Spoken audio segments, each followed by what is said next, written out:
Jadi hari ini kita lagi kunjungan ke Perpustakaan Nasional dalam rangka mengerjakan tugas bahasa Indonesia. Ikutin keseruan kita hari ini. Dadah. Hai semuanya. Welcome to a day in our live edition at Perpusnas. Yeay. Jadi hari ini kita berempat mau kunjungan ke Perpustakaan Nasional. Selain kunjungan, kita juga mau ngapain aja sih di sana? Kita mau melakukan wawancara kepada staf dan pengunjung yang ada di Perpustakaan Nasional. Kira-kira kita mau wawancara soal apa sih? Kalau kalian penasaran, tonton videonya sampai habis ya. Bye-bye!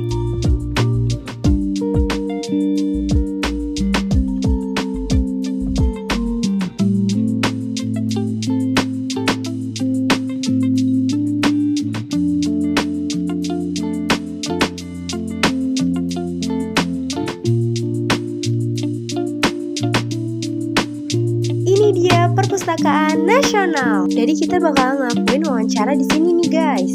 Jadi kita bakalan menggali informasi mengenai Perpustakaan Nasional. Kita menemukan 4 narasumber yang akan kita wawancarai. Yang pertama ada pusat informasi, yang kedua ada satpam, yang ketiga ada staf, yang keempat ada pengunjung. Tonton video sampai habis ya. Jadi kita dari MAN 10 Jakarta lagi ngelaksanain tugas bahasa Indonesia. Nah, tugasnya ini tuh mengunjungi museum-museum yang ada di Jakarta ini. Nah, kelompok saya mengunjungi Perpustakaan Nasional. Jadi pertanyaan yang akan aku tanyakan itu seputar Perpustakaan Nasional. Jadi kan yang kita tahu tuh Perpustakaan Nasional ini ramai pengunjung ya di setiap harinya. Nah, apa sih yang menjadi daya tarik pengunjung-pengunjung dari luar untuk mengunjungi Perpustakaan Nasional ini?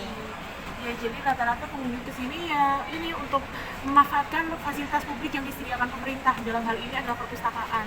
Nah, di Perpustakaan Nasional sendiri tentunya kita menyediakan koleksi buku bacaan. Selain itu kita juga ada koleksi naskah Nusantara, koleksi audiovisual, koleksi khusus layanan anak, dan sebenarnya lebih banyak lagi kayak buku-buku langka, terus majalah atau surat kabar langka. Nah, itu semua tergantung kebutuhan pengunjung. Kalau memang dia butuh untuk koleksi langka bisa datang ke layanan langka atau naskah. Yang umum juga ada bacaan umum, khusus anak-anak juga ada. Kalau misalkan untuk event-event yang pernah diadakan di Perpustakaan Nasional ini, itu ada event apa aja? Kalau di Perpustakaan Nasional sendiri hampir setiap hari atau setiap hari pasti ada event, karena kita menyediakan ruangan yang memang bisa dipinjam secara gratis oleh masyarakat. Contoh pada hari ini kita ada event dari Indo-Cina, pameran Indo-Cina yang diadakan di ruang auditorium lantai 1, lantai 2, dan pameran di lantai 1 sampai lantai 4. Jadi untuk eventnya sendiri memang kita banyak menerima event dari luar, dan Perpustakaan Nasional hanya menyediakan tempat secara gratis. Kalau untuk event yang hari ini tuh apa gratis buat masyarakat bisa? Kalau itu lebih detailnya bisa ada ke panitia langsung ya. Oke, segitu aja ya Kak atas pertanyaannya. Terima kasih banyak, maaf mengganggu waktunya. Selamat siang Bapak. Selamat siang adik, ada yang bisa dibantu? Sebelumnya kami minta maaf karena telah mengganggu waktunya. Saya dan teman-teman saya perwakilan dari MAN 10 ingin menjalankan tugas yang diberikan oleh guru kami. Itu mengunjungi beberapa tempat yang bersejarah, salah satunya Perpustakaan Nasional ini. Nah, saya mau nanya nih, kira-kira kan Perpustakaan Nasional ada 2. Yang pertama di Salemba, yang kedua di sini kan. Pada tahun berapa sih mereka itu berdiri? Kalau perpustakaan yang di Salemba itu berdiri pada tahun 1982.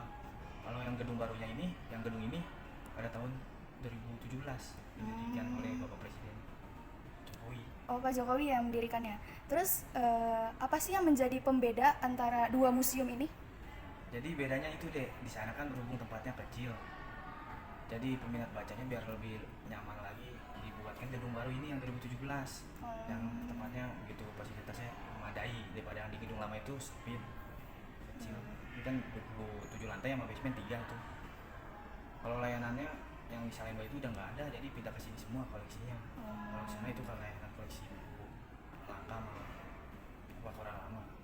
Terus pusatnya itu sebenarnya tuh di sini atau di Salemba ya Pak? Kalau untuk kantor pusat di Salemba, kalau untuk layanan kantornya. Tapi kalau untuk layanan koleksi buku-buku itu udah pindah ke sini, Medan Merdeka Selatan. Oke, terima kasih Kak atas jawabannya, itu sangat membantu untuk kami. Mohon maaf sekali lagi untuk ketidaknyamanan Anda karena waktu kerjanya sudah diganggu. Terima kasih Pak. Jadi silakan. Selamat siang Kak. Iya. Ya, sebelumnya mohon maaf mengganggu waktunya. Iya.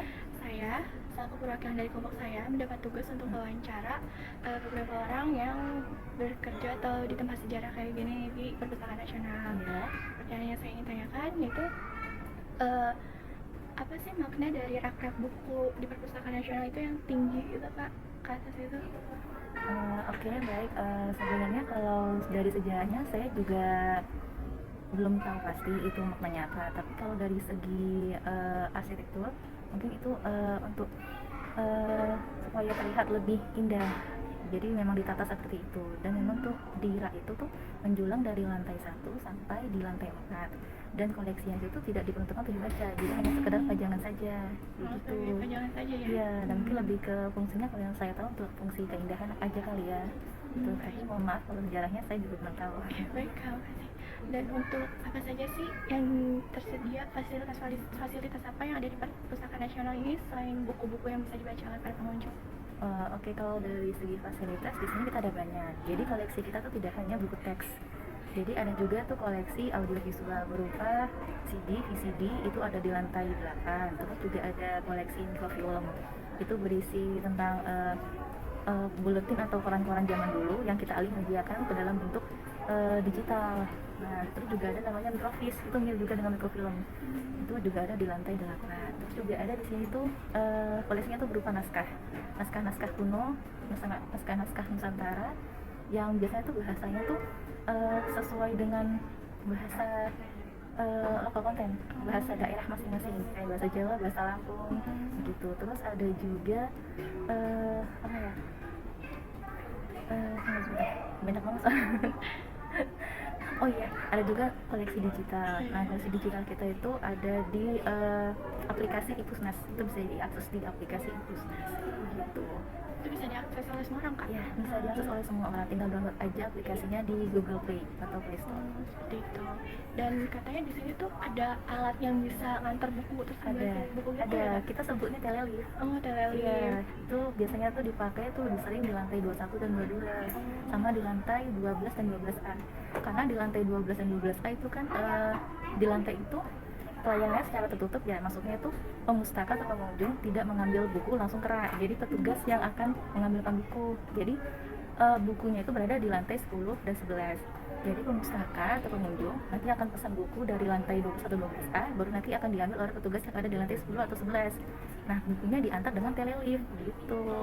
Sesuai dengan lantai pemesanan. Jadi kalau misalnya dia pesan dari lantai 12, akan diantar ke lantai 12 gitu. Seperti itu. Ya, Itu sudah ada sejak didirikannya Perpustakaan Nasional itu baru-baru aja Kak? ya sudah sejak tahun 2017. Gedung ini kan diresmikan tahun 2017 ya. Jadi memang hal itu sudah ada sejak tahun itu. Kalau boleh tahu, apakah ada hal-hal bersejarah di Perpustakaan Nasional ini Kak? Ada tentunya. Itu tuh ada sejarahnya nih, kenapa gedung ini tuh bisa dibangun di Jalan Medan Merdeka Selatan. Nah, itu juga ada hubungannya dengan gedung yang ada di depan. Itu namanya Gedung Cagar Budaya. Nah, kalau misalnya mau lebih tahu, mungkin bisa tanya ke petugas yang ada di Gedung Cagar Budaya yang ada di depan. Gitu ya. Makasih ya Kak. Iya. Mohon maaf ya, sekali lagi terima kasih banyak ya Kak. Iya, sama-sama. Halo, selamat siang Kak. Selamat siang. Maaf mengganggu waktunya, jadi saya dan teman saya perwakilan dari Mas 10 Jakarta yang mendapat tugas untuk mewawancarai dan mengunjungi tempat bersejarah yang ada di Jakarta. Nah, jadi itu pertanyaannya, bagaimana sih pendapat Kakak tentang Perpustakaan Nasional ini? Kalau untuk pendapat saya mengenai Perpustakaan Nasional, yang pertama dari koleksinya ya, mungkin dari koleksinya itu sangat lengkap. Kebetulan saya mahasiswa pasca sarjana bidang akuntansi. Nah, ini referensi buku di Perpustakaan Nasional ini sangat lengkap untuk akuntansi. Kemudian untuk kenyamanan tempatnya, nah tempatnya di Perpustakaan Nasional ini sangat nyaman. Nyaman dalam artian dari tempat duduknya, dari kebersihannya, dan dari tata letak rak sampai dengan meja-meja sama kursinya. Selain itu juga di Perpustakaan Nasional ini juga tersedia musola dan maupun kantin. Nah, di mana musola ini yang memfasilitasi kita sebagai kaum muslim buat sholat di sini. Dan untuk kantin juga membantu para pengunjung buat setidaknya makan maupun minum, melepas dahaga maupun melepas laparnya gitu. Oke, selanjutnya Menurut kakak apa aja manfaat yang bisa didapatkan dari adanya perpustakaan ini? Manfaatnya yang pertama mungkin menjadi menjadi tempat favorit untuk membaca para warga Jakarta utamanya, kemudian warga lain di luar Jakarta. Manfaatnya adalah manfaat terutama bagi mahasiswa. Bagi mahasiswa itu manfaatnya banyak banget, referensi-referensi buku maupun referensi-referensi artikel yang tersedia di Perpustakaan Nasional, sehingga memberikan wawasan dan atau memberikan pembelajaran buat kita sebagai mahasiswa. Nah, mungkin untuk bagi mahasiswa di luar mahasiswa, manfaatnya adalah menjadi salah satu spot foto terbaik dari segi pendidikan di wilayah Jakarta. Itu aja sih, Kak. Terima kasih ya Kak atas waktunya. Mungkin cukup sekian saja wawancaranya. Lagi terima kasih banyak Kak. Sama Kak. Sekian kunjungan dan wawancara kita hari ini. Semoga dapat bermanfaat bagi kalian yang menonton.